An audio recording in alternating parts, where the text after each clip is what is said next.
shot it like that. Right. I mean, yeah. I mean, I got it. So these things those. Okay. So that's how you do it on actually work. Right. Because it's not dated, if you got this time, so you can move small pieces in there. Of course. So you just get all the content to your shade. And then I want to do a lot of features for the artists also. Yeah. Some of you can see my life.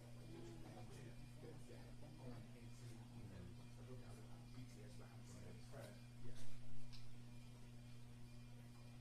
Music is a very big asset to have. It's tapping into somebody else's sponsorship.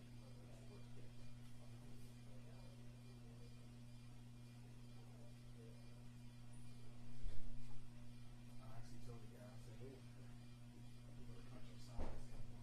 You got to go to countryside. Did you really? Yeah, please. It looks like I'm crazy. Of course I did.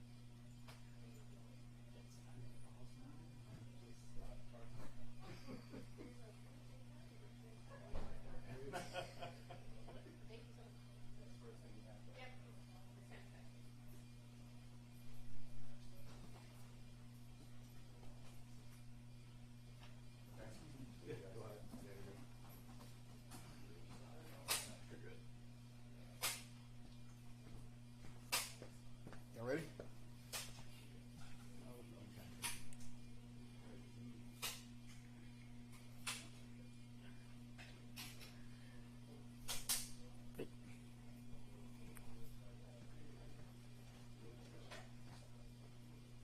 Where you going?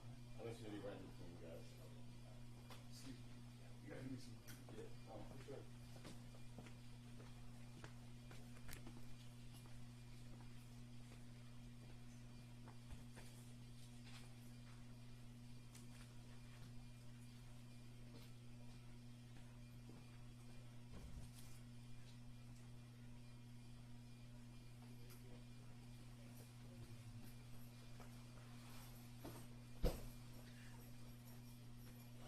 Cubs fan, where are you from? No? They don't want to admit it these days. Hey, where are you coming from? Spectrum News. Spectrum, thank you. Yeah. Flying solo today? My one reporter Melanie's stuck in some traffic. She just called me 3 hours. Okay. But we got the one guy. You gonna handle questions for her? Yes. What's your name? Jack. J-A-C-K.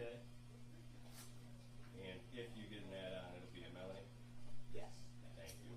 And we both just got an email from you guys' team 30 an hour ago. Yeah. Yep. Thank you. No, thank you. Happy to have you. It would have been a real bummer of a day if none of you showed up. Do you mind hooking my loud mic up with this thing? No, that's perfectly fine. That's perfectly fine. All right. Would it really be a bummer? I feel like you guys pulled out quite a bit here, even when we're not here. You know what I mean?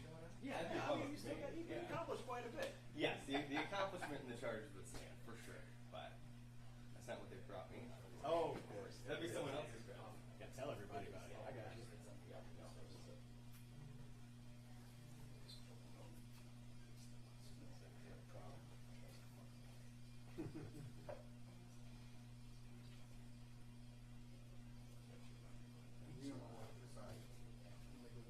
I mean, I'm locked in. I'm not saying so.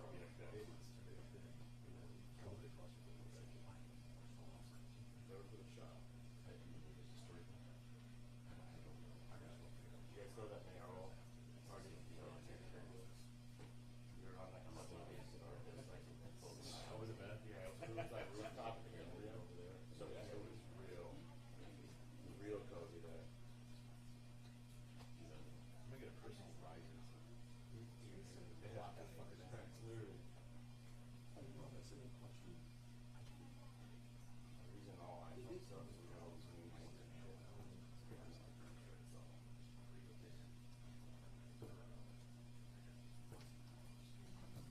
I'm just saying, like, loud mic up here.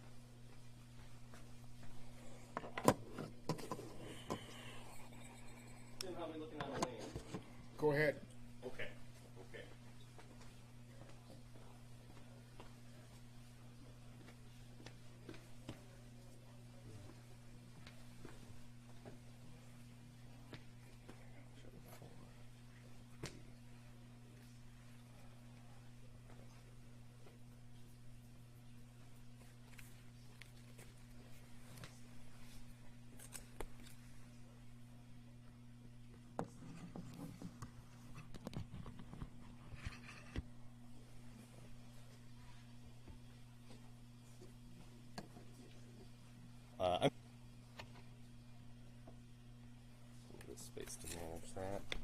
thanks again for coming out. I'm Danny Wimmer. I'm the Attorney General's press secretary. Met some of you, but not all of you. We are going to be started very shortly. After I leave you guys here, I'm going to be going and grabbing folks, and when you see me walk out, we're like 90 seconds out. Light tolerable? Beg your pardon? Is the light tolerable? Okay. It's tolerable. I don't love it. Anybody carrying this live? Okay, that's perfectly fine. I didn't hear you. Carrying live stream. Yes. You're- live streaming, We all yes. are. Thank you. Has that begun? Oh, yeah. Oh yeah, wonderful. We are going to have some remarks from the Attorney General. We also have a gentleman from the Michigan State Police and an anti-counterfeiting organization. So we're going to have 3 speakers in the run of show just for your guys' awareness, and then we will be opening it up to questions from you folks here. I am asking that we keep our questions out of respect for our partners with us and hosting us today, that we keep the questions relevant to today's topic, which I don't think should be tricky. It's a pretty good topic. I think it's a very interesting case for your viewers.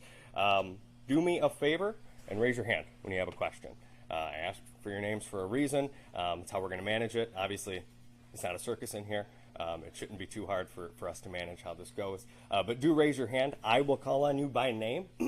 When I do so, even if I say Tim with CBS Detroit, I would greatly appreciate it if the first thing you said back was Tim with CBS Detroit, and then get into your question just for our folks up here. Not everybody talking to you today is going to be a familiar face or used to working with you. So I would just appreciate if you let them know who they're talking to. Name and affiliate back at me. Raise your hand. I'm going to call on you. I'm going to be over here. Obviously not a big room. I can see you all. No need for any acrobatics to get my attention. Great. I expect to be here with some more friends. 4 minutes tops. Thank you.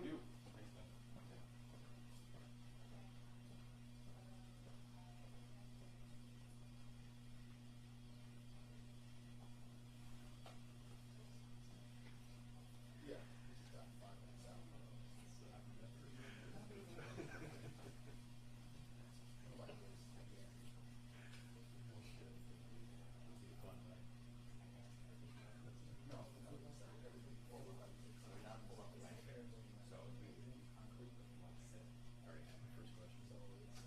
Can you estimate in liters how much close? Give us an exact number. Shoot, the estimation is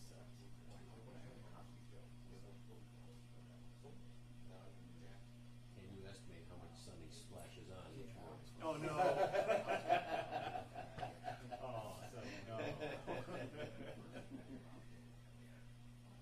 take some of that. Yeah, we're aware. Yeah, sorry, it's a weird room.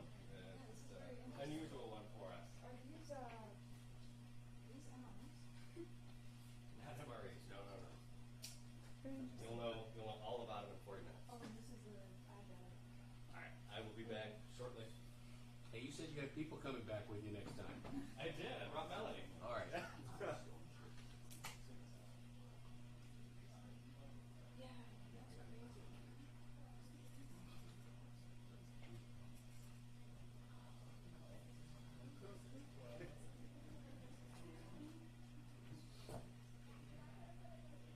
Should I go to the seat next to you though? I just know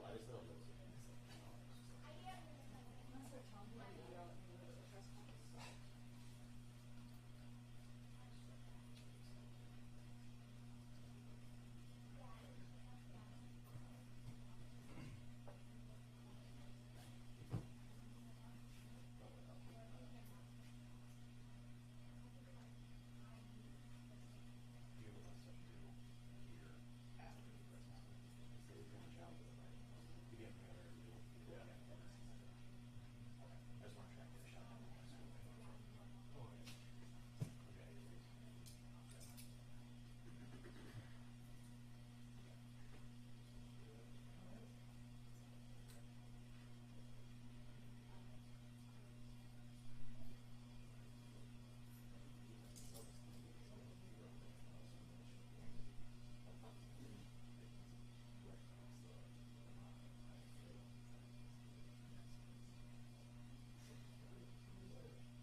a wonderful setting for a press conference.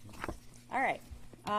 Well, good morning, and thank you for joining us here today. I'm Attorney General Dana Nessel, and here with me from my office, Assistant Attorney General Eric Sturbis, Assistant Attorney General Michael Fries, Chief of the Criminal Investigations Division, Aubrey Sargent, from the Michigan State Police, Inspector Robert Weimer, Salim Alhabash from the Anti-Counterfeiting and Product Protection Center, or ACAP, that's based out of Michigan State University.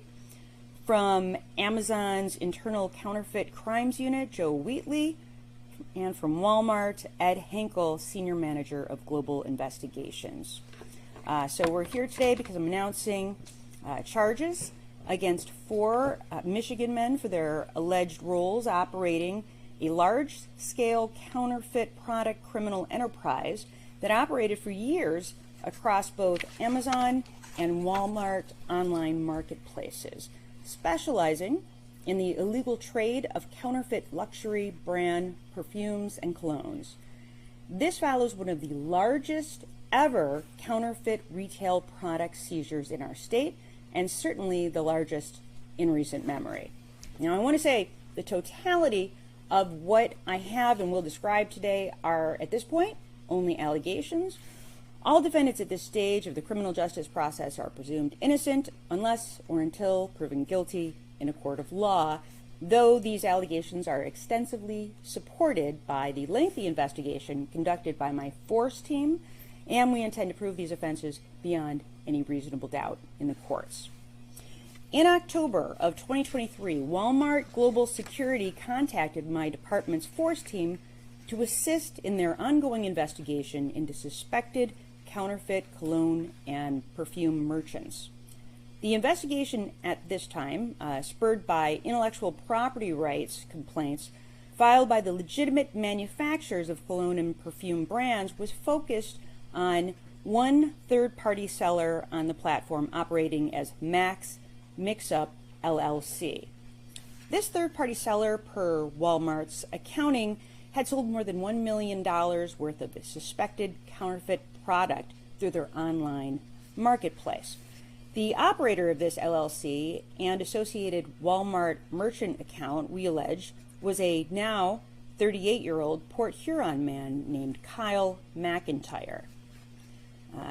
In December of 2023, nearly 40 law enforcement officers, including special agents from my office, troopers from the Michigan State Police, and agents from the U.S. Postal Inspection Service and Department of Homeland Security investigations, executed search warrants in Port Huron, targeting Mr. McIntyre's business enterprise, and seized more than 300 boxes of then suspected and since verified counterfeit perfumes and colognes. Some of the fruits of this seizure decorate the room that we are now standing in. It was soon discovered in the course of our investigation that Kyle McIntyre additionally operated on Amazon's third-party marketplace under the business moniker Glow Beauty. Amazon informed our investigation that the Glow Beauty merchant account had received more than 100 complaints over the prior 2 years from customers alleging that their product that was delivered was counterfeit. Further investigation led our force team to Mr. McIntyre's wholesale supplier, and the same coalition of law enforcement agencies executed search warrants on 4 locations in Sterling Heights on December 13th, including the warehouse of Shuba Barua, a 29-year-old Sterling Heights resident. On that date, my office and the Michigan State Police conducted one of the largest counterfeit product seizures in the history of the state of Michigan, seizing over 100,000 boxes of counterfeit perfume and cologne. The investigation additionally implicated 2 additional marketplace sellers connected to merchant McIntyre and supplier Barua, each with their own online businesses allegedly peddling counterfeit fragrances. Barua is alleged to have sold product on the Walmart and Amazon marketplaces using the business name Best Buy Distribution LLC. across other marketplace accounts across 2 platforms we allege to be connected to be charged to the charged defendants in this case include Next Level Depot, Bazaar King LLC, Nyla Beauty, Sterling Bloom LLC, 786 Distribution, 877 Distribution, 994 Distribution, 1002 Distribution, and many, many more similarly named distribution business names. I'm incredibly grateful for the efforts of the FORCE team, which I established in 2023 to combat organized retail fraud, the Michigan State Police, the United States Postal Inspection Service, a formalized partnership with the FORCE team, and the investigators with the Department of Homeland Security investigations who became involved when it became apparent that the illegal product had crossed national borders. Walmart's marketplace, much like Amazon and eBay, connects buyers to sellers in an open, free online commerce platform. And that platforming company purportedly vets their third-party sellers, manages policies, and investigates complaints. And during their years as active sellers, McIntyre and the other defendants charged this week collected hundreds of consumer complaints across their accounts alleging fake, counterfeit, not original, not authentic, not real. And in addition to these customer-raised flags of concern, the legitimate makers of several brands impersonated on these seller accounts issued cease and desist letters to the sellers and filed intellectual property right complaints with the marketplace operators. In an effort to remove and remediate negative reviews, rightly calling out the phony products, defendants in this case then communicated directly with both Amazon and Walmart regarding their claims that the product was less than legitimate. Now, ultimately, Walmart initiated this investigation that would become one led by our FORCE team, and Amazon became involved in late 2023, providing a more complete picture of the alleged illegal business enterprises that we've now put to an end. So today, I am announcing charges against Kyle McIntyre, again, 38 years old from Port Huron, Shuba Barua, 29-year-old of Sterling Heights, Hassan Khan, 28-year-old of Sterling Heights, and Bilal Ahmed, 28 years old from Warren. Mr. McIntyre has been charged with 1 count of conducting a criminal enterprise, 20-year felony, 6 counts of possession of counterfeit goods, a 5-year felony, and 1 count of using a computer to commit a crime, in this instance, a 20-year felony. Defendants Barua, Khan, and Ahmed have each been charged with 1 count of conducting a criminal enterprise, 13 counts of possession of counterfeit goods, and 1 count of using a computer to commit a crime. Each defendant is expected to be arraigned in the 41A District Court in Sterling Heights in the coming days. With the business records we've reviewed, my office could have potentially charged some of these defendants with hundreds of counts of possession of counterfeit goods, though we took a different approach. In this case, we have issued 1 charge each per defendant per each distinct fragrance we uncovered in defendant's possession. And we allege by these charges, these defendants intentionally sold counterfeit fragrances impersonating some of the most recognized luxury perfume and cologne brands in the world. And that includes several Victoria's Secret fragrances, such as Tease, Very Sexy, and Bombshell, from Chanel, Bleu de Chanel, several variants of their Coco line and Chanel No. 5, Abercrombie and Fitch's fragrance Fierce, and from L'Oreal, Giorgio Armani, Lancome, Polo Ralph Lauren, and several variations of Yves Saint Laurent. Counterfeiting is an organized retail crime, and not a victimless one. It steals from legitimate businesses, deceives customers, undermines brand integrity, and may actually endanger unsuspecting customers and with unregulated product sourced from unverifiable chemical plants.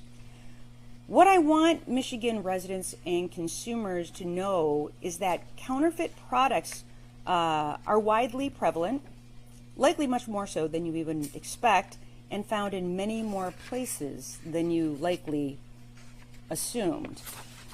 Counterfeit products of all kinds, fragrances such as those behind me, but also clothing, shoes, handbags, and many more products are intended to deceive customers. And they appear in commonplace shopping arenas where shoppers and browsers may have lowered their guard.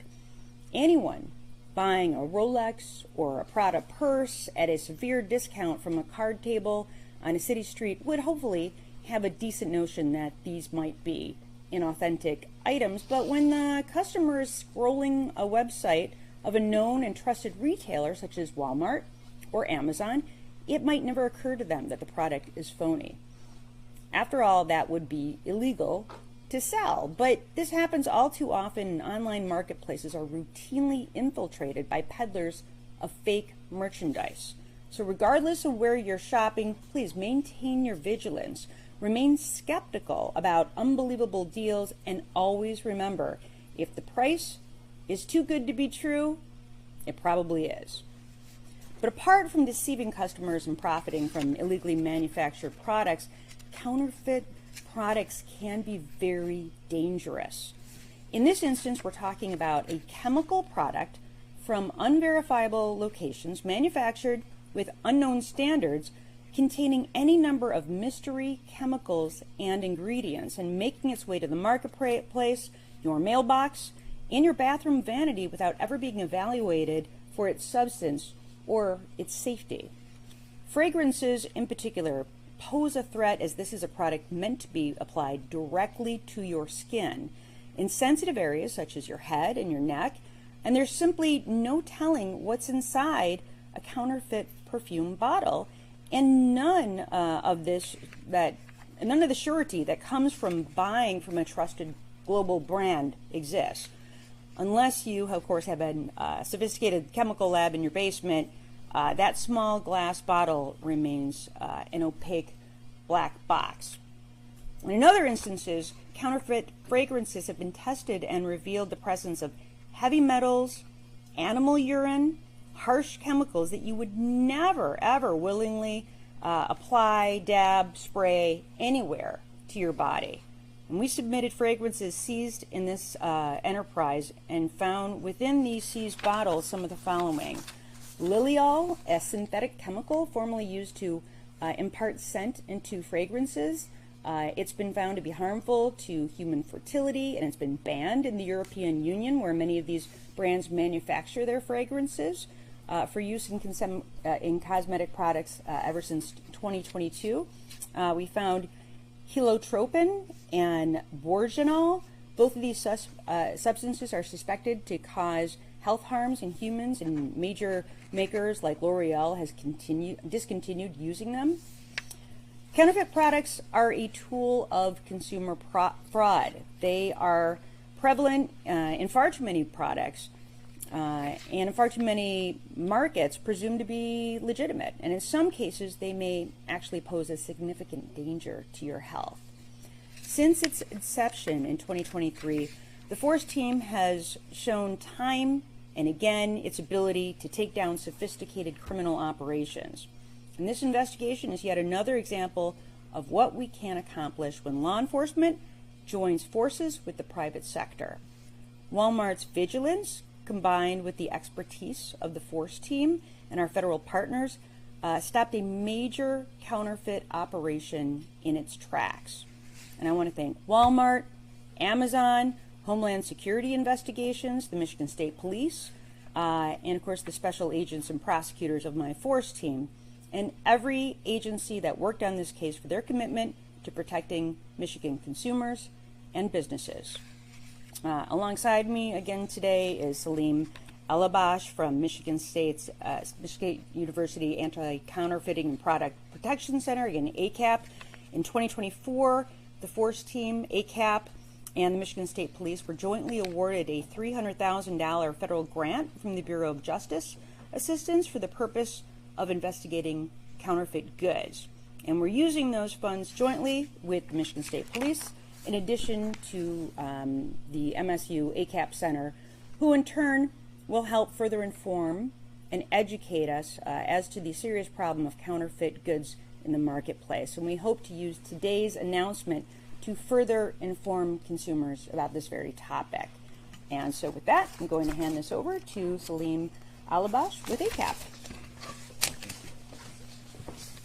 Good morning. It is an honor to be here on behalf of the Michigan State University Center for Anti-Counterfeiting and Product Protection, ACAP.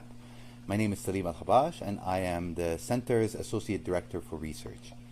The ACAP Center is the first and only multidisciplinary academic center solely dedicated to research, education, and outreach on brand protection and anti-counterfeiting. Our work spans multiple industries and sectors, and is focused on better understanding the phenomena of trademark counterfeiting and intellectual property protection. Through our multi-stakeholder partnerships with industry leaders, law enforcement agencies, policymakers, and academics, we strive to develop effective and evidence-based solutions for making shopping safer, enhancing transparency, and protecting consumers, especially those who are vulnerable to deception and harm. We're deeply grateful to the Michigan State Police and the Attorney General's Office for their leadership and commitment to prioritizing anti-counterfeiting and consumer safety.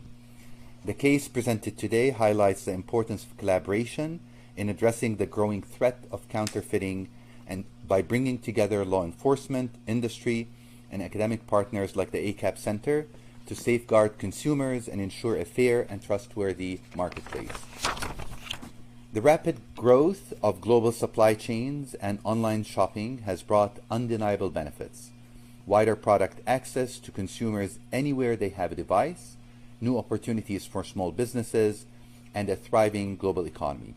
However, this same evolution has also opened the door for bad actors who manufacture and sell counterfeit goods to unsuspecting consumers. These illicit activities undermine legitimate businesses, distort competition, and most concerning of all, jeopardize consumer health and safety. The global trade in counterfeit goods is now worth $470 billion US, making up over 2% of all global imports, and that number keeps on growing. In the United States alone, Customs and Border Protection made more than 19,000 seizures of counterfeits in 2024.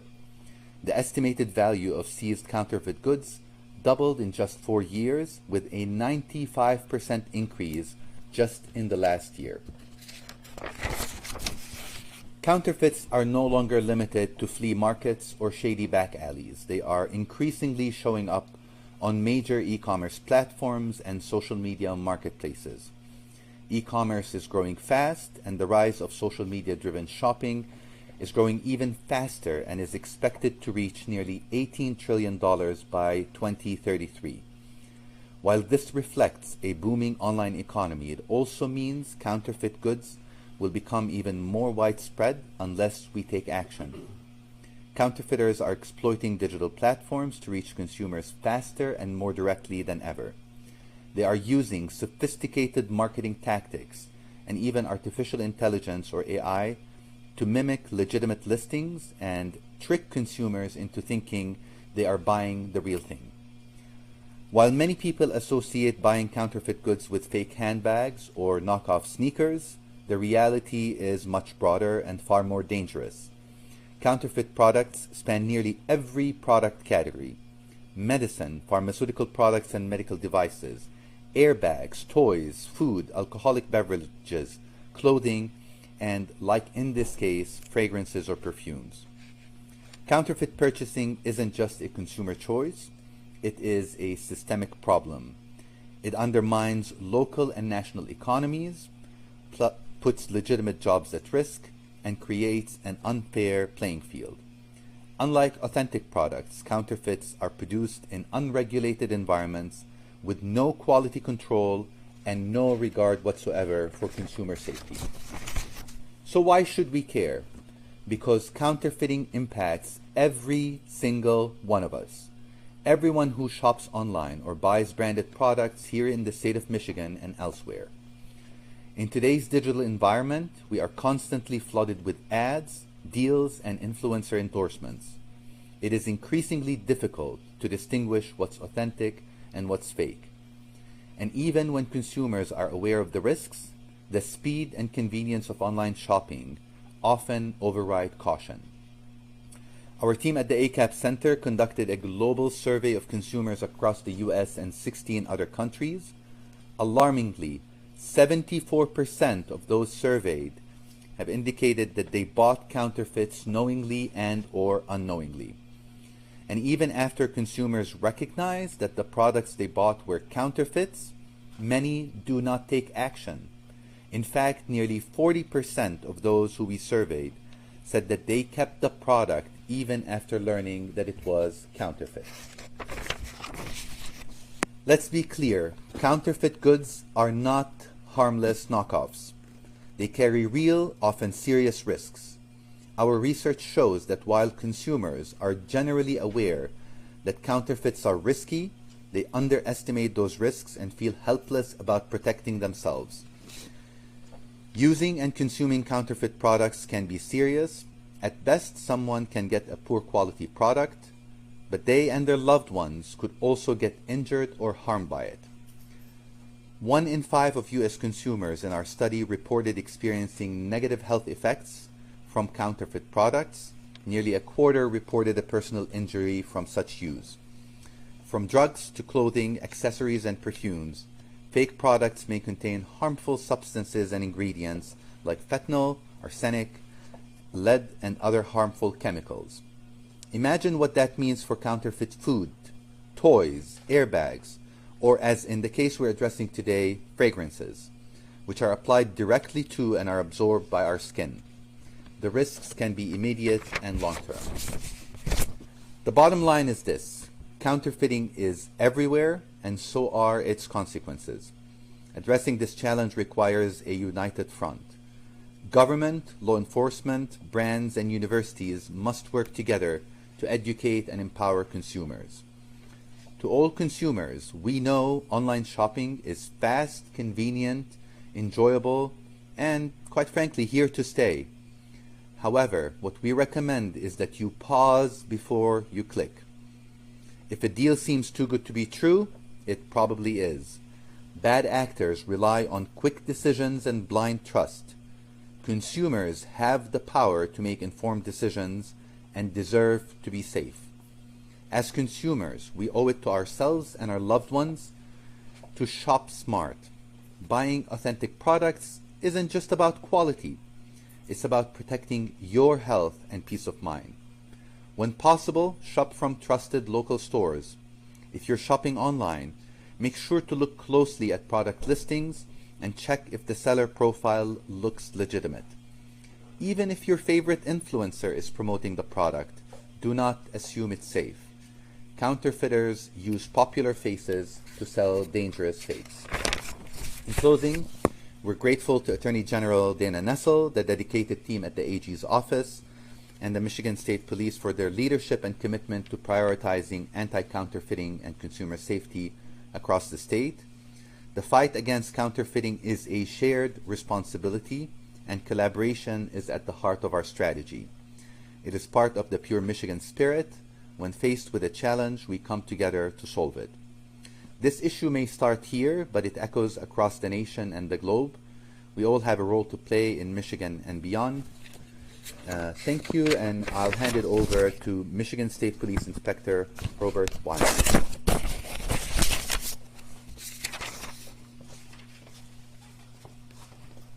Thank you. Good morning. The Michigan State Police is excited to continue to build partnerships. The great work that the force team does on a daily basis and the investigation that we're highlighting today would not be possible without the partnerships of our federal, state, and local law enforcement agencies, the Michigan Attorney General's office, as well as retailers and universities, as well as the media. And so we just continue to build those relationships and look forward to additional investigations like the one that we're highlighting today. Thank you. I'll turn it back over to Attorney General. All right. Thanks, everybody. Thanks for your very hard work on this case, and we're able to take questions if anybody has them. Start with TR. Thanks, Andy. Sierra Brad from Channel 7 ABC affiliate here in Detroit. I think you might have said this, but in case I missed it, how long had McIntyre been in business selling counterfeit goods? Do you want to answer that?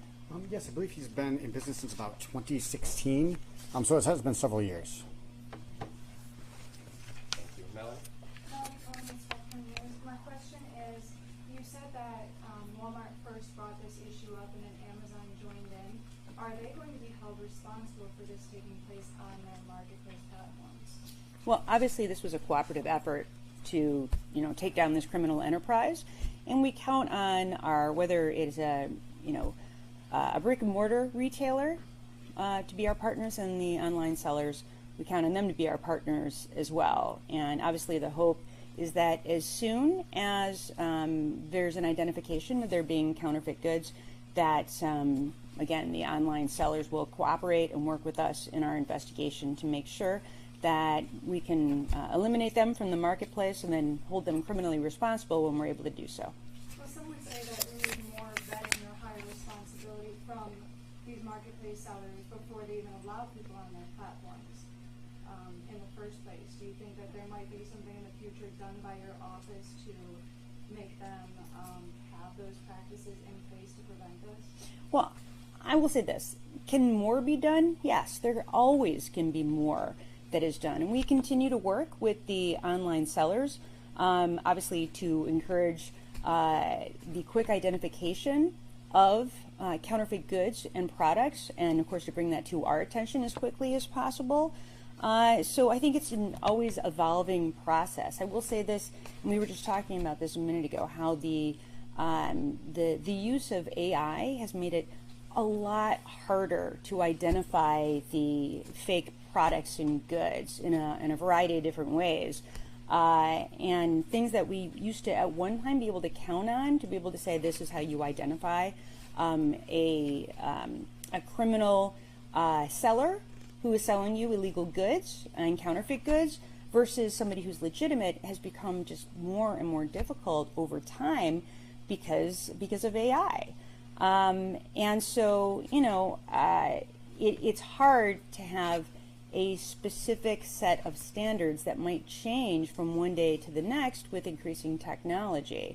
And so I think that is really one of the challenges, to say here are the things that you have to do and here's the ways that we expect you to identify a seller of counterfeit goods. It might apply one day, and then the next day it's not effective anymore. I am going to ask my attorneys if you guys have any thoughts on that at all. Yes. So I think one thing that we're also doing in a result of this investigation is working with online sellers as well to help maybe make their checks and balances a little more robust. So I think it's an ongoing process. And like Attorney General Dan Nessel just said, in regards to the AI and how the bad actors continue to evolve, we are working with those sellers to also continue to evolve. So it is an issue that I think we are aware of, and that they're aware of, and that we are working to solve. Like, since we were just talking about it, I wonder if you could indicate to everybody some of the ways that AI has made it more difficult, not just, of course, for the online marketplaces, but also for consumers. Like, what are different things that they can look for? Yes, certainly. So one thing that AI is able to do is able to sort of replicate sort of legitimate sales sites, so that when you see an image, you used to be able to count on it maybe being lower resolution or something that looked a little bit off about that product. Now that AI is improving, getting better, it's obviously getting much harder to tell by the eye test. And so consumers need to go that extra step and click on, that third-party seller, see that website, make sure it's not just a shopping cart, but make sure it's actually a website that looks legit. There's a About Us and all sorts of information. Because a lot of times what these counterfeiters will also do is they will use groups that specialize in sort of getting into the marketplace and unlocking those things. And they will provide fake documents, likely also generated by AI and ChatGPT, to the marketplace that look more like legitimate receipts when in fact they are not. And we'll even go as far as having call centers that will be staffed. So if you call a number, someone will answer it, but it's not a legitimate thing. So it really behooves the consumer to do their research and investigation. And then certainly what we are doing on our end and what the marketplaces are doing is continuing to evolve as well to try to nip those in the bud when we can. Thank you. I'm going to go to Sunny. Well, and if I'm just going to add, because just to talk more about it, to make sure that you're reading the reviews. And while clearly there are cases, and that is involved in this investigation as well, where there's sometimes a manipulation of the reviews, obviously that's part of this whole process as well, is making sure that you're catching those manipulated reviews so that people can count on them. But we still encourage people to always read the reviews before they purchase really any product at all. Yeah, Sunny. Aside from WW the boxes that are in this room right now, is it more than just cologne? Are there other counterfeit items that are in these boxes? Oh, Mike, yeah. do you want to discuss We that? got all kinds of things in here. Mike, do you want to go over all the different Yeah, things so that are in the container? in these particular items, in this particular case, it was mostly fragrance and cologne. There was some shoe items that we did uncover, Jordans, but in this particular counterfeit case, it was just fragrance and cologne, and these are these boxes. Some of the other things around the building are from counterfeit in other instances, but in this particular case, it was just fragrances. Can you re-identify yourself, please, name and Oh, spelling? yes, Michael Fries, and it's Friese. Thank you. John, did you also have a question? And if you would as well. I had a few. John Hewitt from WWJ, and I can mix them up. Let's start with the first one and we'll come back to you. Fair. Before we leave that topic, I think it's a very fair question, and I'm not trying to lay the blame on the marketplace, Amazons and Walmarts, but yet we're loading a lot on the consumer here in regard to what they got to do, in regard to what they have to be wary of. I'm interested, A, if you have a metric of how many marketplace listings you found to maybe be false or bogus. Do we have any ballpark idea of when we go on there, a third of them are crap or not, pardon my French? Or also, it is, as a consumer, I would think it is the responsibility of the person bringing that vendor to me via e-commerce to do a lot more. That's one person's opinion as a consumer. Sure. I think take Understood. that on for me. Understood. Before we leave the topic of e-commerce responsibility and marketplace responsibility. So I will say we don't have an exact metric of how much is counterfeit on a given marketplace. I will say that it is not uncommon, but most sellers there are legitimate. But so I would say that most are legitimate. I would say I don't know the exact number, but there are a fair amount. So it is, like I said, we continue to sort of work with those marketplace sellers. This is a relatively this counterfeiting, well, it's been around for a while. The rise is relatively newer in this environment. So I think everyone is trying to sort of adapt and evolve, us included, the marketplace included, to try to get sort of a handle on the situation. And I think we are taking steps in that correct direction. So one thing that consumers can do, while it does sound like we're putting a lot on consumers, sort of work, it's almost like a partnership amongst everybody, if that makes sense, between the marketplace sellers, ourselves, making sure they hold people accountable, and also consumers making sure that they protect themselves as well. Celine, were you able to add on? Hold on. Yeah, I was going to say. So one thing to understand is when we're dealing with the online world, there is a limitless shelf life, meaning that the amount of data that is out there is really, really big. So some of our partners who have looked at product listings, they're not just found on a single location, but it's multiple multi-channel listings. And for some brands, it's in the millions on a daily basis that they detect these listings. So it is a large amount of potentially problematic listings.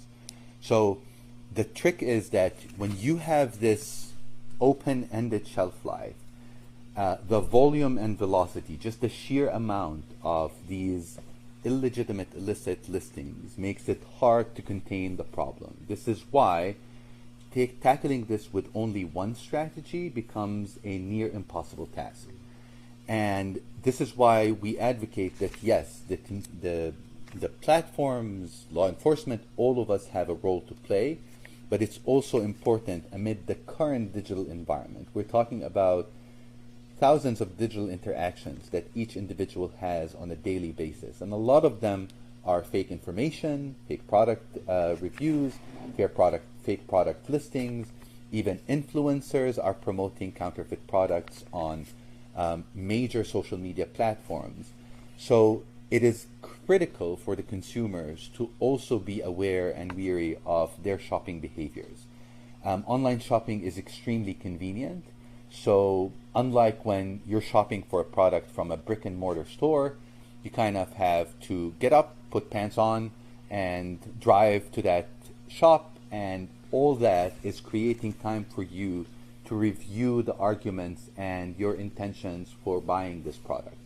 And when you're at the brick and mortar store, you're able to feel and touch the product. If you have a relationship with the brand, you can see indicators and cues that something is off.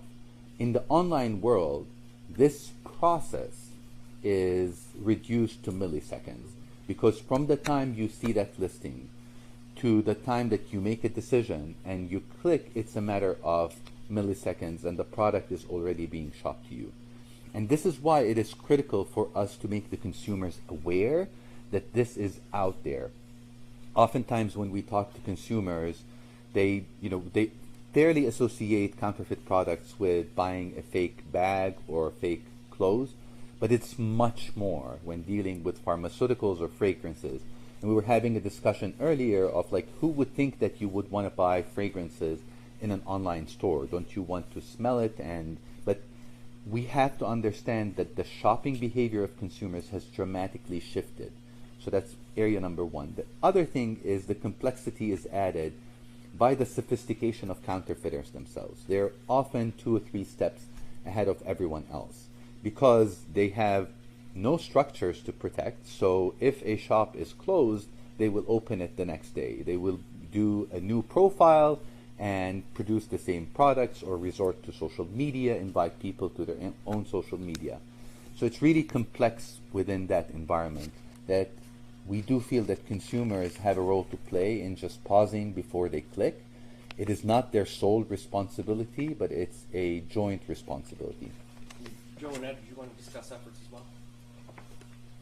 No, I think we would, any specifics on the numbers you requested, I would obviously put you in touch with people better equipped to answer that. But what I will say is that that's why we take pride in these partnerships, and thank the Attorney General's office, the state police, and the Force Task Force as a whole for helping us combat this activity and get bad actors off our platform. So again, we want to thank them for the continued partnership. If I may, real quick, and then I'll in the interest of time, I'll stop after this.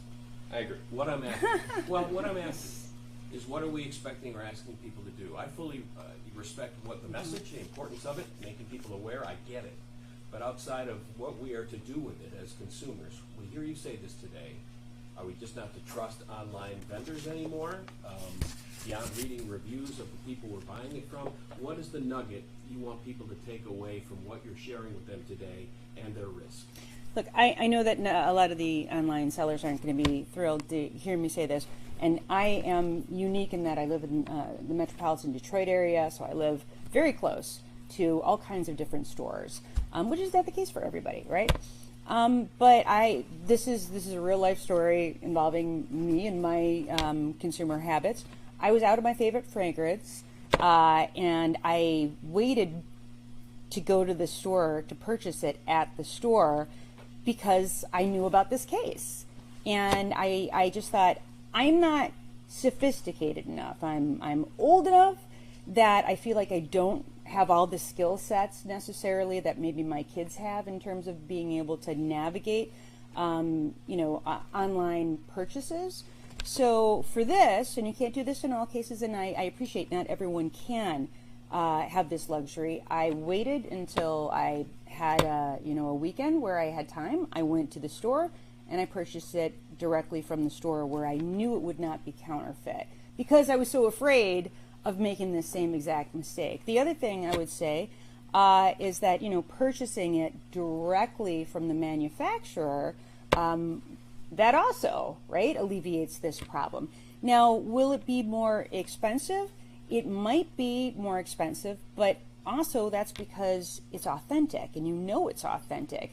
And as we always say, if it looks too good to be true, it probably is, but that's true. I mean, how else would you have a product of any of these, luxury, cologne or perfume brands, and you're selling it for 30% less? Like, how did that happen if it's not counterfeit? I mean, it just stands to reason. So I know that's not necessarily the answer that everybody wants, but I mean, in the olden days, that is how we always did our shopping, and maybe that's just what I'm used to. But I could have purchased it earlier. I purposely didn't. I waited. I went to the store, and now I know 100%. I am confident that that perfume I purchased is legitimate. So.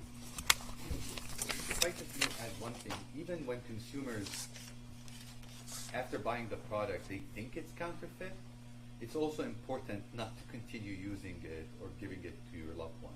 Inform the platforms. Also, there is a mechanism through the Informed Consumers Act to inform the Attorney General's office that this is so important to create that mechanism where consumers can become more proactive when wrongdoing is happening to them. And I'll highlight here for you too, John, because these were marketplace sellers on these platforms, and that is distinct from purchasing from Walmart on Walmart's website. And often those are listed when you're on the page purchasing a product at varying price points, whether you're purchasing from a marketplace seller versus the actual retailer. And I think in this conversation, that's a notable distinction. Buying at the same URL may be different purchasers. We're talking about a scheme that was conducted by marketplace sellers. I'm going to go to Brandon. Can I just interrupt though? I just want to say something on when we're talking about the discontinuation of usage and things of that nature, and something that is I think most people will find quite frightening, but I think it's also important to talk about. That it seems obvious when you have a liquid that liquid possibly is, if it's counterfeit, could have chemicals in it that are detrimental to your health. But the fact of the matter is, it's not just perfumes. It's also things like shoes. It's also things like, jeans that, one might think, well, I don't care if this is actually counterfeit or not, because it looks like the real thing and that's what I'm going for, or it fits the way that I had hoped it would, or something of that nature. But what you don't know is how it's manufactured, and you might have materials that are actually touching your skin, touching your feet, and they have very dangerous chemicals embedded within them. So, for the people who are like, I know this is counterfeit, but I'm going to purchase it anyway, it's still never a good idea. Right. We're not quite in talk as fast as you can time, but I am running into the minutes we have. So I'll just ask the follow-ups. I'll be coming back to folks, but follow-ups ought to be real good, and obviously that one was. We got 8 answers on one question. I got Brandon over here at level 12. Brendan Duenscher with Level 12 News. Are there unique challenges to prosecuting cases like this, given the online aspect of the marketplace? For example, companies like Amazon and Walmart are headquartered in other states. Does that pose any problems when it comes to prosecution here? Eric, Michael? Yeah, certainly. Each case sort of has its own sort of complications. Obviously, these cases do as well. But what we have is strong partnerships with the retailers, Amazon, Walmart, so that we are able to work with them to uncover these cases and get these evidence, despite the fact that they may be several states away or distances. We are able to communicate with them very readily. So there are certainly nuances in all these cases, but there's nothing particularly different about these cases than any other sort of criminal investigation that we can handle. I also have Joe Wheatley here from Amazon who would like to address this one. Let me speak to your question. They have all their microphones on now. Thank you. Our counterfeit crimes unit sits in 6 countries, so we go wherever the bad actors are, wherever law enforcement is located, to support these investigations and prosecutions all the way through trial. So one of my colleagues is right now testifying in court in California to support a case that we're working on. I just got back from India. We have people in China, Singapore, Spain, Italy, UK, and the United States. Former law enforcement, brand protection experts, so we go wherever we have to. We'll come here, like I'm doing right now, to support this all the way through to the end, anywhere in the United States, anywhere else in the world. Thank you. Thank you, Joe. I'm going to go to Elaine. Hi, Elaine Castillo with the CBS Detroit. So something that I think is interesting is that there are people in different areas that are considering the idea of a class action lawsuit when it comes to things like this. Is that something, obviously I know this is a unique circumstance, is that something that your office is prepared for? How are you looking to support if there's, let's say, a group of people that decide we've been defrauded by X, Y, and Z sellers, and we decided we want to go as a unit versus trying to do this individually? I just want to address this. We don't, obviously, we don't engage in class actions where we're, representing the. We do have some cases actually that where we seek indemnification and restitution for consumers, but this particular unit, this is criminal in nature.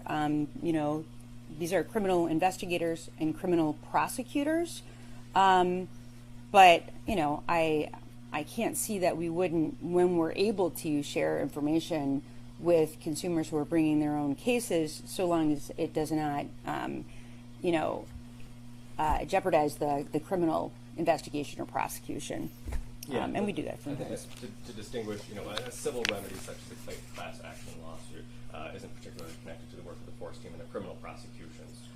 Yeah, absolutely. It's just, pursue that's that. something that people tend to question, so I was just wondering if there Sure. was any kind of overlap at all.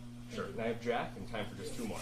Yeah, I'm Jack Rome, Spectrum News. My big question for you is, do you have any estimates on how much, you know, counterfeit goods cost the Michigan economy, or any kind of ballpark? Celine, are you able to speak to that? We don't have that. I don't think we have that much data because, quite frankly, the Customs and Border Protection does have estimates across the United States.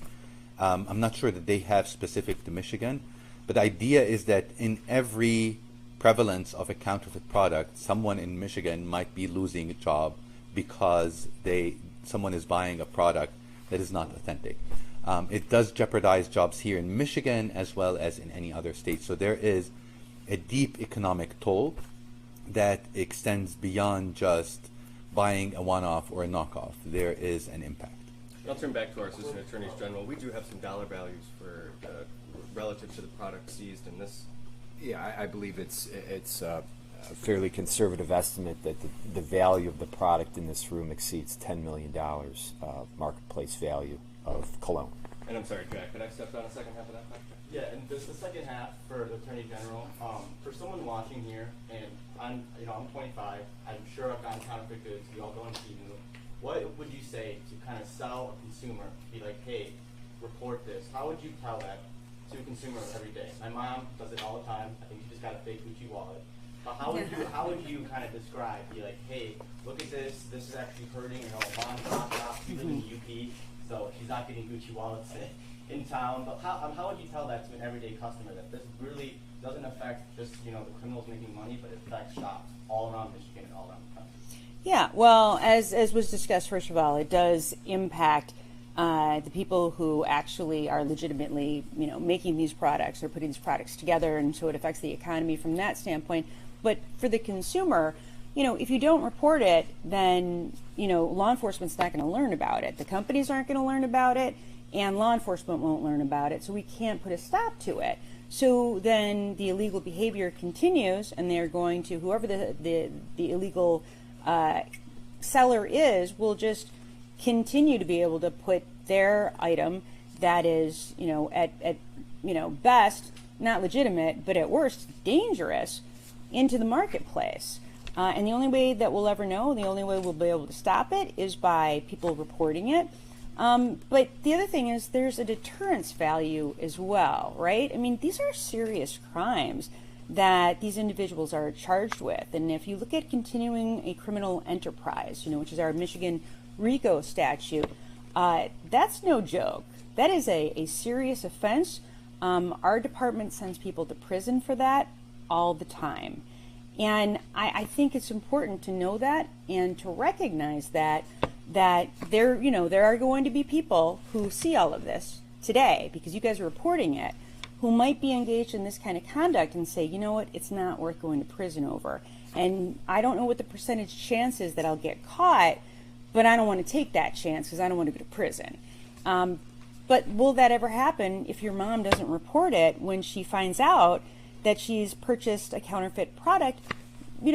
More likely than not, we won't know about it at that point. Now, I will say in my conversations with with Amazon, with Walmart, is that there are purchases that are made from time to time from these sellers, and then those products are tested to see whether or not they're legitimate. And obviously there's other means of that, and they're supposed to get something from the manufacturer that they then submit, but as we've talked about, those can be doctored as well. So the actual online marketplaces will, from time to time, purchase these items, test them, and ensure that they're legitimate. And if they're not, obviously discontinue their purchases from that seller and then hopefully bring it to our attention so that we can look to prosecuting individuals who are engaging in that behavior.